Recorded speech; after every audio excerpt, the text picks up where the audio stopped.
মির্জাপুর কলেজের একাদশ শ্রেণীর ব্যবসা শিক্ষা বিভাগের ব্যবসা সংগঠন ও ব্যবস্থাপনা বিষয়ে প্রথম পত্রের অনলাইন ক্লাসে স্বাগত জানাচ্ছি।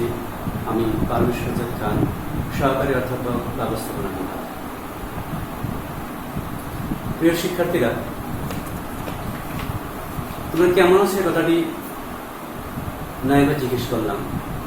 আশা করছি শারীরিকভাবে তোমরা সুস্থ থাকলেও মানসিকভাবে অতটা সুস্থ না।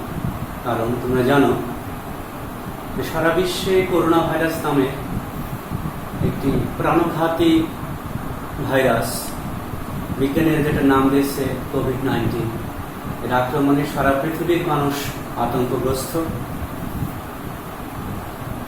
এ থেকে আমরা মুক্ত না। সারা বিশ্বে প্রায় 5 লক্ষের অধিক লোক মারা গিয়েছে। আমাদের দেশেও প্রায় 2000-এর উপরে লোক মারা গেছে। এই করোনা ভাইরাসের প্রাদুর্ভাবে সারা বিশ্বের অর্থনীতি, শিক্ষা ব্যবস্থা, স্বাস্থ্যনীতি ভেঙে পড়েছে। আমাদের দেশে শিক্ষা ব্যবস্থা যাতে একেবারে ভেঙে না পড়ে, সেজন্য বর্তমান সরকারের শিক্ষা মন্ত্রণালয় আমাদের অনলাইন ক্লাস করার তাগিদ দিয়েছে। সেই সূত্র ধরেই আজকের এই ক্ষুদ্র প্রয়াস। আজকে তোমাদের আমি পড়াতে যাচ্ছি তোমাদের পাঠ্যপুস্তকের 7ম অধ্যায় রাষ্ট্রীয় ব্যবসায়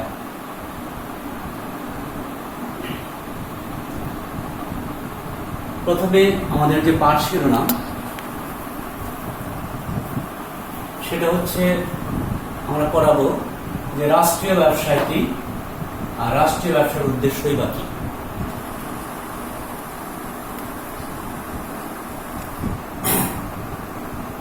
দেখি আমাদের বইয়ে সংজ্ঞা আকারে কিভাবে লেখা আছে।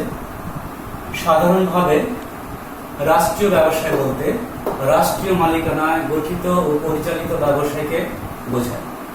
অন্যভাবে বলা যায় যেসব ব্যবসায় প্রতিষ্ঠানের মালিক রাষ্ট্র বা সরকার এবং যেগুলো সম্পূর্ণভাবে রাষ্ট্র বা সরকার কর্তৃক পরিচালিত ও নিয়ন্ত্রিত হয় তাকে রাষ্ট্রীয় ব্যবসায় বলে। তাছাড়া কোনো ব্যবসায় প্রতিষ্ঠানের 51% শেয়ার বা তার বেশি শেয়ার সরকারি মালিকানায় থাকলে তাকে রাষ্ট্রীয় ব্যবসায় বলে। আমাদের যদি এত কথা মনে না থাকে তাহলে শুধু আমরা বলবো যে ব্যবসা প্রতিষ্ঠানের মালিক সরকার বা রাষ্ট্র তাকে রাষ্ট্রীয় ব্যবসায় বলে, অথবা সরকার বা রাষ্ট্র কর্তৃক যে ব্যবসা প্রতিষ্ঠান গঠিত, পরিচালিত ও নিয়ন্ত্রিত হয় তাকে রাষ্ট্রীয় ব্যবসা বলে। আমাদের এত বড় সংজ্ঞার দরকার নেই। আমরা জানি যে জ্ঞানমূলক প্রশ্নে নাম্বার থেকে 1, এই জন্য খুব ছোট আকারে আমরা সংজ্ঞা শিখব। যদি আমাদের কিছুই মনে না থাকে তাহলে আমরা শিখব যে ব্যবসা প্রতিষ্ঠানের মালিক রাষ্ট্র বা সরকার তাকে রাষ্ট্রীয় ব্যবসা বলে। আর যদি একটু বড় করে শিখতে যাই তাহলে যে ব্যবসা প্রতিষ্ঠানের মালিকানা, পরিচালনা এবং নিয়ন্ত্রণ সরকারের হাতে থাকে বা রাষ্ট্রের হাতে থাকে সেটাই রাষ্ট্রীয় ব্যবসা। আর আরেকটা জিনিস মনে রাখতে হবে যে কোনো ব্যবসা প্রতিষ্ঠানের 51% বা তার বেশি শেয়ার যদি সরকারের মালিকানায় থাকে তাকেও রাষ্ট্রীয় ব্যবসায় বলে। আচ্ছা, এখন আসা যাক যে রাষ্ট্রীয় কারবারের বা রাষ্ট্রীয় ব্যবসার উদ্দেশ্যটা কি। কি উদ্দেশ্যে এই রাষ্ট্রীয় ব্যবসা গঠন করা হয়? উদ্দেশ্য জানার আগে আমি একটু ঐতিহাসিক প্রেক্ষাপট বর্ণনা করব। যে ইউরোপ তথা ইংল্যান্ডের শিল্প বিপ্লবের পর, জাস্ট 18 শতাব্দীর মাঝামাঝি শিল্প বিপ্লবের পর একটি জনপ্রিয় একটি প্রবাদ গড়ে ওঠে। প্রবাদটা হচ্ছে স্পেনিশ প্রবাদ, যে লেইসি ফেয়ারি পলিসি। লেইসি ফেয়ারি পলিসি, যেটার উচ্চারণটা হবে না, লেইসি ফেয়ারি পলিসি। এটা বাংলা করলে দাঁড়ায় যে সরকারি নিয়ন্ত্রণ মুক্ত ব্যবসা বাণিজ্য, অর্থাৎ ব্যবসা বাণিজ্যে সরকারের কোনো হস্তক্ষেপ থাকবে না, নিজের খেয়াল খুশি মতো চলার একটা নীতি। এই নীতির প্রেক্ষিতে দেখা গেল যে ব্যক্তি মালিকানায় বিশ্বের বিভিন্ন জায়গায় বেশি বেশি ব্যবসা প্রতিষ্ঠান গড়ে উঠছে। এর ফলে কি হলো? এর ফলে এক শ্রেণীর মানুষের কাছে ব্যবসা প্রতিষ্ঠানগুলো কুক্ষিগত হতে থাকে এবং তারা মানুষকে শোষণ করে ধনসম্পদের মালিক হতে থাকলো, বঞ্চিত হতে থাকলো দেশের মানুষ। এই জন্যই 19 শতকের গোড়ায় রাষ্ট্রীয় ব্যবসার গঠনের জন্য জোর দাবি তোলা হয় বিশ্বে। তারপরে এই বিশ্বের বিভিন্ন দেশে এই রাষ্ট্রীয় ব্যবসায় গড়ার একটা উদ্যোগ নেওয়া হয়। কেন উদ্যোগ নেওয়া হয়? যে দেশের বেশিরভাগ মানুষ যাতে উপকৃত হয়, তাদেরকে যাতে শোষণ করতে না পারে ব্যক্তি মালিকানাধীন প্রতিষ্ঠানগুলো। এই জন্যই এই রাষ্ট্রীয় ব্যবসায় উদ্ভব ঘটল পৃথিবীতে। এখন এই রাষ্ট্রীয় ব্যবসার মূল উদ্দেশ্য হচ্ছে দেশের জনগণের কল্যাণ সাধন। সাধারণত যে সমস্ত উদ্দেশ্যে রাষ্ট্রীয় ব্যবসায় গড়ে তোলা হয় সেগুলো আমরা একটু পয়েন্ট আকারে দেখাবো। পয়েন্ট আকারে দেখালে তোমাদের মনে রাখতে একটু সুবিধা হবে। প্রথম হচ্ছে জনকল্যাণ।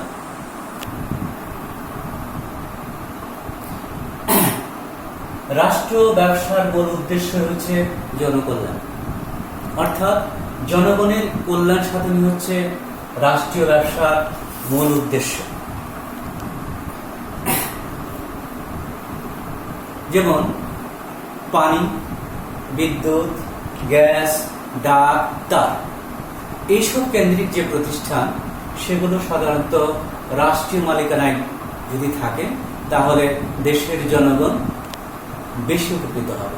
যেমন আমাদের দেশে পানি শিল্প, বিদ্যুৎ শিল্প, গ্যাস, ডাক, তার ইত্যাদি আমাদের রাষ্ট্রীয় মালিকানায় গঠিত এবং পরিচালিত।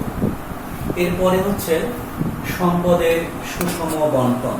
সম্পদের সুষম বন্টন। দেশের সম্পদ যাতে মুষ্টিমেয় লোকের হাতে গুঞ্জীবিত না হয়, দেশের সম্পদ যাতে দেশের সকল মানুষের মধ্যে সুষমভাবে বন্টিত হয়, এই জন্য রাষ্ট্রীয় ব্যবসায় গঠিত হয় বা রাষ্ট্রীয় ব্যবসায় গড়া হয়। এরপরে হচ্ছে একচেটিয়া ব্যবসায় নিয়ন্ত্রণ রোধ। বেসরকারি খাতের বা ব্যক্তি মালিকানার খাতের যে ব্যবসা প্রতিষ্ঠানগুলো সেগুলো যাতে একচেটিয়া ব্যবসা না করে দেশের সম্পদ যাতে কুক্ষিগত না করতে পারে, এই জন্য রাষ্ট্রীয় ব্যবসায় গড়া হয়। অর্থাৎ দেশের সম্পদ যাতে একচেটিয়াভাবে ব্যক্তি মালিকানায় না থাকে, আর ব্যক্তি মালিকানায় থাকলে দেশের সম্পদগুলো ব্যক্তি হাতে উপকৃত হবে, জনগণ উপকৃত হবে না। আর জনগণ উপকৃত হওয়ার জন্য কি হয়, যে একচেটিয়া ব্যবসা নিয়ন্ত্রণ করার জন্য রাষ্ট্র কি করে বিভিন্ন ব্যবসা প্রতিষ্ঠানের মালিকানা তার হাতে নিয়ে নেয়। তারপর হচ্ছে দেশের মুদ্রা এবং ব্যাংক ব্যবস্থা নিয়ন্ত্রণ। দেশের মুদ্রা ও ব্যাংক ব্যবস্থা নিয়ন্ত্রণ। দেশের অর্থনৈতিক চাকাকে সচল রাখতে, দেশের অর্থনৈতিক উন্নয়নের সুষম বিকাশ ঘটাতে দেশের যে মুদ্রা এবং ব্যাংক ব্যবস্থা এটা সরকারের হাতে থাকা দরকার। তা না হলে দেশের অর্থনৈতিক অবস্থা একটা চরম বিশৃঙ্খল অবস্থায় চলে যাবে।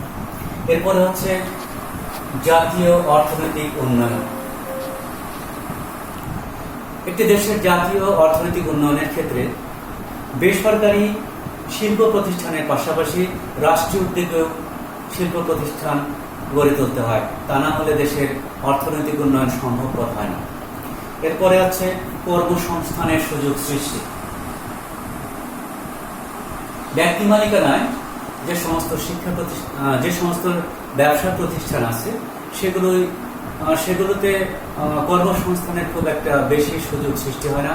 দেশের বিরাট অংশের কর্মসংস্থানের ক্ষেত্রে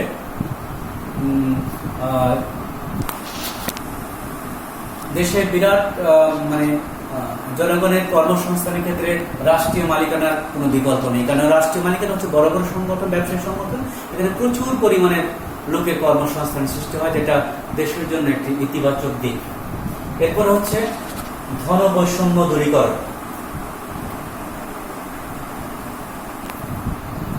দেশের সমস্ত ধন সম্পদ যাতে শিল্পপতিদের হাতে না থাকে, দেশের সকল মানুষ যাতে এই আর্থিক সহায়তা পায়, আর্থিক সুফল পায়, সেজন্যই রাষ্ট্রীয় মালিকানাধীন ব্যবসা প্রতিষ্ঠান গড়ে তোলে রাষ্ট্র। এরপর হচ্ছে দেশরক্ষা শিল্পের নিয়ন্ত্রণ। দেশের নিরাপত্তার স্বার্থে দেশের বহিঃশত্রুর হাত থেকে রক্ষা পাওয়ার ক্ষেত্রে যেমন আগ্নেয়াস্ত্র, গোলা বারুদ ইত্যাদি যে শিল্প, সেটা রাষ্ট্রের হাতে থাকা দরকার, রাষ্ট্রীয় মালিকানায় থাকা দরকার। তা নাহলে দেশে একটা বিশৃঙ্খল অবস্থা সৃষ্টি হতে পারে। তারপর হচ্ছে ভারী এবং মৌলিক শিল্প প্রতিষ্ঠা। ভারী এবং মৌলিক শিল্প প্রতিষ্ঠা ভারী এবং মৌলিক শিল্প প্রতিষ্ঠা করতে গেলে প্রচুর মূলধনের প্রয়োজন। এই প্রচুর মূলধন ব্যক্তি মালিকানার পক্ষে অনেক সময় সম্ভব হয় না। এই জন্য রাষ্ট্র কি করতে পারে, অনেক বেশি মূলধন বিনিয়োগ করে রাষ্ট্রীয় মালিকানায় ভারী এবং মৌলিক শিল্প প্রতিষ্ঠা করতে পারে। আর ভারী এবং মৌলিক শিল্প প্রতিষ্ঠা না হলে দেশের শিল্পায়ন হয় না, দেশ উন্নত হবে না। এরপর হচ্ছে পণ্যদ্রব্যের স্থিতিশীলতা রক্ষা। পণ্যদ্রব্যের স্থিতিশীলতা রক্ষা পণ্যদ্রব্যের স্থিতিশীলতা রক্ষা। যদি সরকারি প্রতিষ্ঠানগুলো গড়ে না ওঠে, তাহলে ব্যক্তি মালিকানায় যে প্রতিষ্ঠানগুলো, সেগুলো ইচ্ছে মতো পণ্যের মূল্য বাড়িয়ে নিয়ে তারা দেশের মানুষের শোষণ করতে পারে। এই জন্যই বেসরকারি ব্যবসা প্রতিষ্ঠানের পাশাপাশি রাষ্ট্রীয় প্রতিষ্ঠানের পণ্যদ্রব্য বাজারে থাকা দরকার। যখন রাষ্ট্র এবং ব্যক্তি দুটি প্রতিষ্ঠানের পণ্য যখন বাজারে পাশাপাশি চলে, তখন ব্যক্তি প্রতিষ্ঠানের পণ্য লাগামহীনভাবে বাড়তে পারে। যেমন তোমরা খেয়াল করবা, বর্তমানে কিছুদিন আগে কিছু পেঁয়াজের দাম খুব বেড়ে গিয়েছিল। তখন সরকার কি করেছিল, যে বেসরকারি খাতের পাশাপাশি রাষ্ট্রীয় খাতেও পেঁয়াজ সরবরাহ করতেছিল টিআইবির মাধ্যমে। ফলে দেখা গেছিল শুধু পেঁয়াজ না, পেঁয়াজ, চাল, ডাল, এই সমস্ত নিত্য প্রয়োজনীয় জিনিস, ফলে বাজারে একটা ভারসাম্য রাখা হয়েছিল। এই জন্যই পণ্যমূল্যের স্থিতিশীলতা রক্ষার ক্ষেত্রে, দেশের জনগণকে একটু আরাম দেওয়ার ক্ষেত্রে রাষ্ট্রীয় ব্যবসার কোনো বিকল্প নেই। এরপর আছে দ্রুত শিল্পায়ন।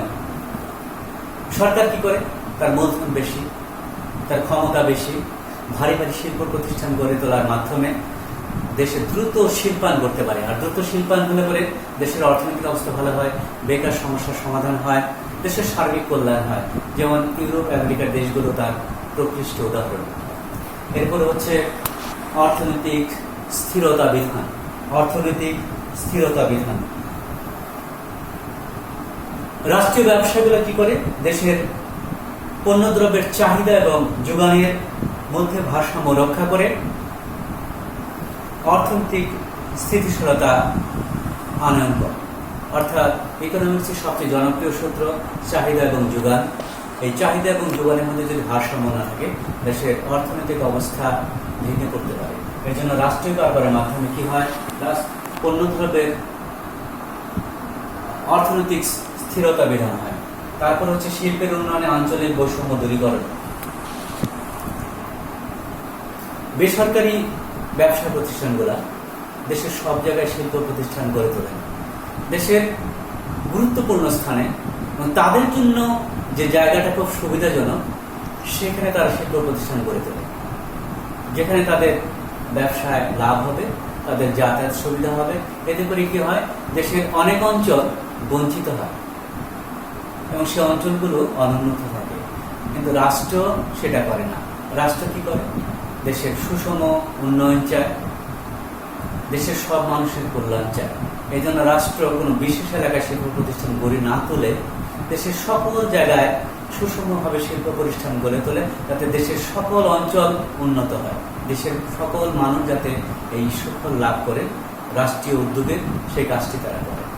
তারপর হচ্ছে অত্যাবশ্যকীয় জীবন রক্ষাকারী পণ্যের নিয়ন্ত্রণ।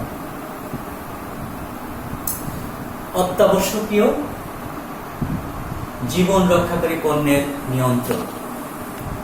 তোমরা খেয়াল করবা যে খুব গুরুত্বপূর্ণ ওষুধ, বর্তমানে যে করোনা ভাইরাসের যে কিট বা বিভিন্ন ওষুধ, এগুলো সরকার নিয়ন্ত্রণ করতেছে। কারণ এটা কোনো কোনো ক্ষেত্রে অত্যাবশ্যকীয় যে জীবন রক্ষাকারী পণ্যের যে নিয়ন্ত্রণ এটা সরকারকে করতে হয়, তা নাহলে দেশে একটা বিশৃঙ্খল অবস্থা দেখা দিতে পারে। তারপর হচ্ছে ঝুঁকিপূর্ণ ব্যবসা স্থাপন। অনেক ব্যবসায় আছে যেগুলো ঝুঁকিপূর্ণ, সেগুলো ব্যক্তি মালিকানাধীন প্রতিষ্ঠান করবে না। যেমন এখন বিশ্বে পাটের বাজার মন্দা, কোনো ব্যক্তি প্রতিষ্ঠান বা ব্যক্তি মালিকানায় কোনো পাটের মিল ফ্যাক্টরি গড়ে তুলবে না। এটা একমাত্র সরকারের পক্ষে সম্ভব যে পাটের মিল কারখানা গড়ে তোলা বা পাট কেন্দ্রিক ব্যবসা প্রতিষ্ঠান গড়ে তোলা। তাহলে আমি যদি পয়েন্ট আকারে দেখি, যদিও বর্তমান প্রেক্ষিতে পয়েন্টগুলো খুব একটা উল্লেখযোগ্য বিষয় না, কিন্তু আমাদের একটু মনে রাখা দরকার যে উদ্দেশ্য কিরকম, কি উদ্দেশ্যে রাষ্ট্রীয় সরকার রাষ্ট্রীয় ব্যবসায় গড়ে ওঠে বা রাষ্ট্রীয় ব্যবসার প্রয়োজনটাই কি। তো প্রথমে আমরা দেখেছি যে জনকল্যাণে রাষ্ট্রীয় ব্যবসাটা গড়ে ওঠে। তারপর হচ্ছে সম্পদের সুষম বন্টন, সম্পদের সুষম বন্টনের ক্ষেত্রেও রাষ্ট্রীয় ব্যবসা অত্যন্ত গুরুত্বপূর্ণ ভূমিকা রাখে। তারপরে একচেটে ব্যবসা নিয়ন্ত্রণ করতেও রাষ্ট্রীয় ব্যবসার ভূমিকা অপ্রতিদ্বন্দ্বী। দেশের মুদ্রা এবং দাম ব্যবস্থা রাষ্ট্রীয় ব্যবস্থা নিয়ন্ত্রণ করে। তারপরে জাতীয় অর্থনৈতিক উন্নয়নে রাষ্ট্রীয় ব্যবসার কোনো তুলনাই নেই। তারপরে কর্মসংস্থানের ক্ষেত্রে রাষ্ট্রীয় ব্যবস্থা সবচেয়ে বেশি ভূমিকা রাখে। তারপরে ধনবৈষম্য দূরীকরণের ক্ষেত্রে রাষ্ট্রীয় ব্যবসায় জরিমানা ভার। তারপর দেশ রক্ষা শিল্পের নিয়ন্ত্রণে সরকারকে অবশ্যই এখানে নিয়ন্ত্রণ করতে হয়। তারপর ভারী এবং মৌলিক শিল্প প্রতিষ্ঠার ক্ষেত্রেও সরকারের কোনো রাষ্ট্রীয় ব্যবসার কোনো বিকল্প নেই। তারপরে পণ্য মূল্যের স্থিতিশীলতা রাখায় রাষ্ট্রীয় ব্যবসা সবসময় দেশে গুরুত্বপূর্ণ ভূমিকা পালন করে, কারণ তারা দেশের জনগণের কল্যাণ চায়। তারপরে দ্রুত শিল্পায়নের ক্ষেত্রে ব্যক্তি প্রতিষ্ঠানের চাইতে রাষ্ট্র অধিক বেশি ভূমিকা রাখে। তারপরে হচ্ছে অর্থনৈতিক স্থিরতা বিধান, যেটা হচ্ছে চাহিদা এবং যোগানের মধ্যে ভারসাম্য আনয়ন, সেটা রাষ্ট্রীয় ব্যবসা খুব সুন্দরভাবে করতে পারে। তারপর হচ্ছে শিল্পের উন্নয়নে আঞ্চলিক বৈষম্য দূরীকরণ, এটাও রাষ্ট্রীয় ব্যবসায় করে। তারপর হচ্ছে অত্যাবশ্যকীয় এবং জীবন রক্ষাকারী পণ্যের যে নিয়ন্ত্রণ, যেমন গুরুত্বপূর্ণ ওষুধ অন্য অনেক কিছু হতে পারে, সেটাও রাষ্ট্রীয় ব্যবসায় নিয়ন্ত্রণ করে। তারপর হচ্ছে ঝুঁকিপূর্ণ ব্যবসা প্রতিষ্ঠান, যে ব্যবসা প্রতিষ্ঠান গড়ে তুলতে ব্যক্তি পিছপা হয়, রাষ্ট্র সেখানে এগিয়ে যায়। কারণ রাষ্ট্রের মূল কথা হচ্ছে জনকল্যাণ, জনসাধারণের কল্যাণ। সুতরাং মূল কথা হচ্ছে যে আমাদের রাষ্ট্রীয় ব্যবসায় জনকল্যাণের উদ্দেশ্যে গঠিত হয়। জনকল্যাণই হচ্ছে প্রথম কথা এবং জনকল্যাণই হচ্ছে শেষ কথা। তাহলে শিক্ষার্থীরা, আমরা অনলাইন ক্লাসে কিছু সীমাবদ্ধতা আছে, আমার নিজেরও কিছু সীমাবদ্ধতা আছে। প্রথম ক্লাস নিজেই একটু দ্বিধাদ্বন্দ্বে ভুগতেছি যে আসলে কি হবে।